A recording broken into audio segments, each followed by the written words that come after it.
Hey everyone, it's Eric with FirearmTutorials.com, and today we're going to look at the Dillon Precision RT-1500. This is the new case trimmer from Dillon. So this is meant to go directly onto the press and do some case trimming. So let's go ahead and look at what you get when you first buy it. So nothing really too different from the 1200 if you have that or have seen it. It's a little bit bigger. I suspect it's just a stronger motor. I haven't compared the amperage ratings, but this is basically what you get. You get the assembly to hook it up to a vacuum so that it'll suck all the brass shavings. It comes with a lock ring, which you'll need to install it onto a die, the motor itself, and the power cord. That's pretty much it. So it doesn't come with a trim die. So depending on what you're trying to do with this one, this is rated for 300 Blackout. So if you're going to take some 223 cases and run them up into a 300 Blackout sizing die, as it sizes, this will trim it too. So it eliminates the need, those of you that are using like a jig to cut 223 cases and then put them through a sizing die. This will do all that inside the press. So for those of you that have never seen one of these before, and I was curious myself about this, this is what the blade looks like. So you can see it's just a flat blade, and how this works is it will just, you adjust it so that it goes up into the die, and a case like such would just go right up to it, and as this spins, it just trims off the excess.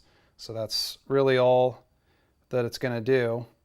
And if you look at one of the dies itself, you can see it's got this hollow area around it, and that's basically just to allow for the excess brass, the little shavings, to be sucked up through the vacuum.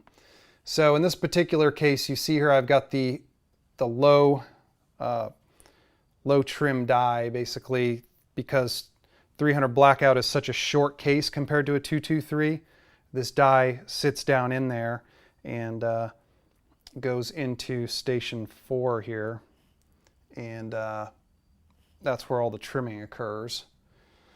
Again, you can use this for 223 as well, but I'll hook it up here and just run it so you can see what the actual motor looks like. And you can see when I kick this thing on, it's actually got a good amount of force behind it. So it's got this proprietary little power connector that goes onto the motor, and you can see that obviously it's only going to go on one way. And let's see if I put this on here and then I tighten it down like such. So let's get a good shot of it here.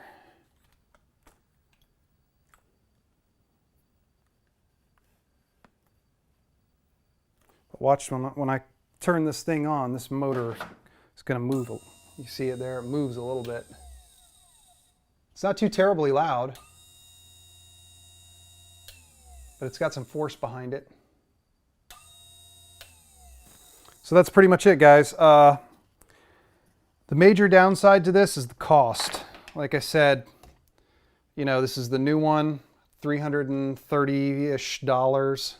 So definitely not a cheap investment. You're going to also need the trim die, you know, 300 Blackout die. That's another $130 or so. And then you need the tool head as well. That's like another $30. So you're really looking at almost 500 bucks to get going here. So I'll set it up and put it through the press in a future video, so stay tuned for that. If you guys have any questions, let me know, and thanks for watching.